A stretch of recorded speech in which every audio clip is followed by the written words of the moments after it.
We appreciate that update. Let's bring in foreign affairs analyst and Middle East expert Harley Lippman. Good morning. Good morning, Harley. So breaking news this morning, the U.S. Navy shooting down 21 Houthi missiles and drones, according to U.S. Central Command. It's being called one of the largest Houthi attacks in the Red Sea in recent months. Just want to get your reaction to that. This is Iran pushing the envelope. They see Biden as being weak. And what's amazing is Iran is not held accountable. They're pulling the strings here. They're the ones that tell the Houthis in Yemen, the Hezbollah in Lebanon, and Hamas in Gaza what to do. Yet nobody really talks about that. That this is where the enemy lies. This is a command central headquarters of a nation that wants to destroy America and Israel and all other democracies. The thing is that there was a huge attack yesterday from the Houthis in terms of more aggression, in terms of drones and crews. And I'm reading this update that I have right here. So I'm getting this information live with regard to their attacks. What is Israel going to do to counter it? And what resources does Israel need from the U.S. and other allies to stop this continuous escalation from the Houthis and anyone else who's supporting their terrorist mission? Well, Israel has been playing defense, and so is the United States, and you cannot win on defense. That's why we're in the trouble we're in now. Here the Houthis fire missiles at us. We basically knock down those missiles and leave it at that. That's like somebody in a neighborhood in the United States shooting guns in the air. The police shoot back more guns in the air, and then it stops for a while. Would that be acceptable? Hardly. I mean, you'd want to get to that gunman and take his gun away because he's going to kill somebody really soon, and that's his intent. It's the same thing here. So I think at the end of the day, the Biden administration is focused in the Middle East in terms of conflict management. And that's not going to solve the problems. You have to deal with this in terms of conflict resolution. And that means cutting off the head of the snake, which is Iran. Yeah. Do you think, though, the Biden administration will do that? That's a great question. I think they need to be far more aggressive. I think the problem is that this administration, again, is trying to manage the situation in a way where things don't escalate. But Iran is a little bit ahead of us. They're very sophisticated. Look how they implemented that brilliant, evil surprise attack on Israel, like America was attacked at 9/11.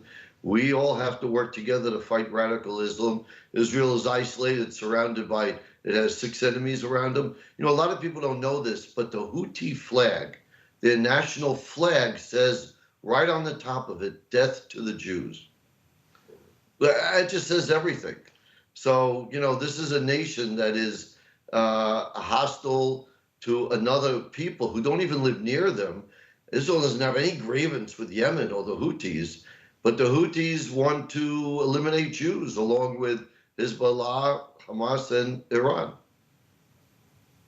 Yeah, unbelievable. So the hostages, a big concern right now. Their safety on the minds of people around the world as the Israeli military pushes to destroy Hamas and free the remaining 130 captives that include up to 10 Americans, and something that, we're covering it here on Newsmax, but when I put on other news outlets, it's almost like the story has gone away and that they've forgotten about these hostages, including 10 Americans. Do you feel the same way?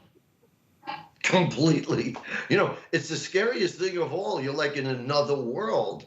And there are facts here. I mean, there are really measurable, verifiable facts.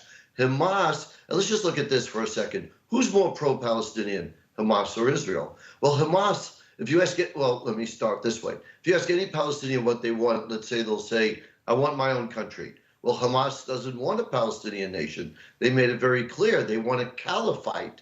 That's a radical Islamic Muslim dictatorship across the whole area of the Middle East and North Africa. That's what they want. No Palestine at all. Yet Israel It's totally fine to have a Palestine. When Israel was created, there was supposed to be an Arab country. There was to be a Palestine.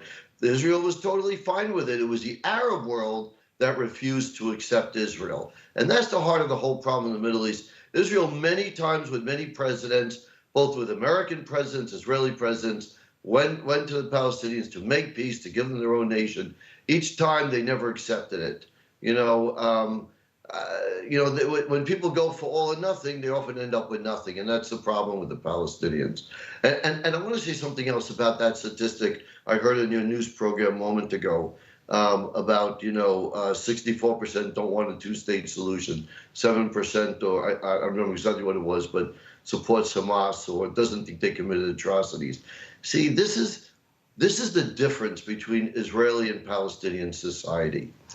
In Israel in 1982, when innocent Palestinians were murdered in Beirut by Christian phalangists, Israel had indirect responsibility. They could have stopped it. They didn't. It was a terrible thing. 400,000 Israelis went out into the streets in 1982, which was basically, given how small Israel was, virtually the whole society, to protest the Israeli government for not stopping this massacre. Here now we have Hamas that raped girls in front of their parents, put babies in ovens and turned it on, burned family lives.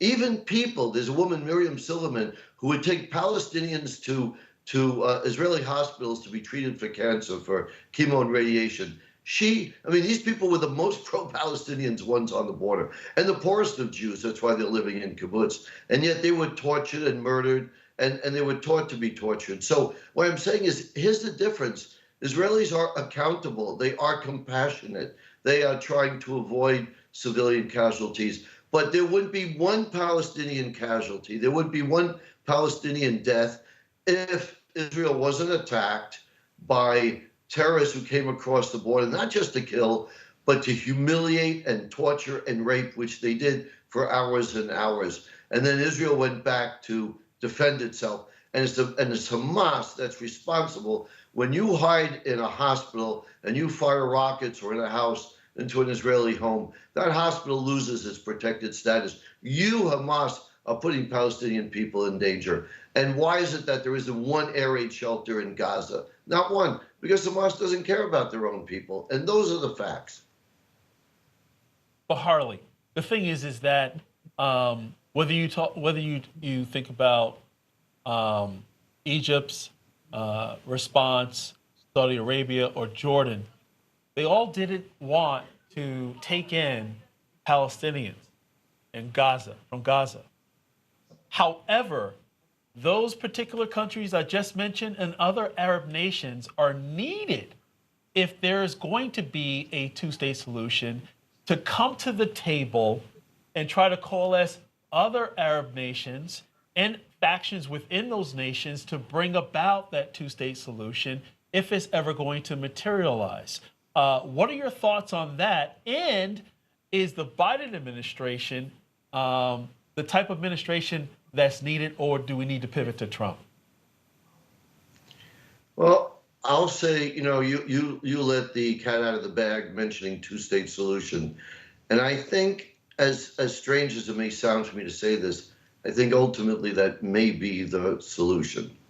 So that's, I think, where we're probably going to head to. But the way to do it is, one, you have to defeat Hamas. You cannot have that with Hamas standing. I make an analogy with World War II.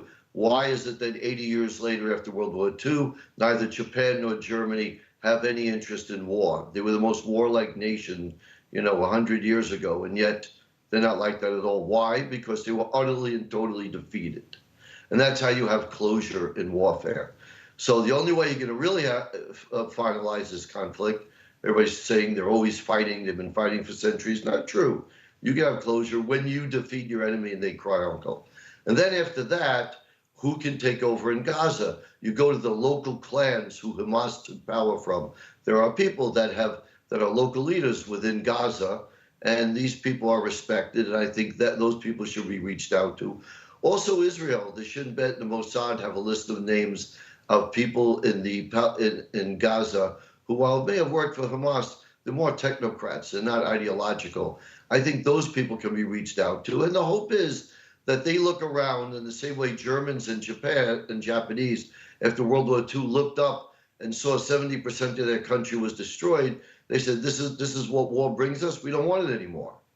That's the hope in Gaza, that the Gazans look around and say, look what Hamas brought us. We don't want this. We don't have to love Israel, but we need to kind of live alongside of it. And maybe Israel will have a buffer as well inside Gaza to keep their citizens secure.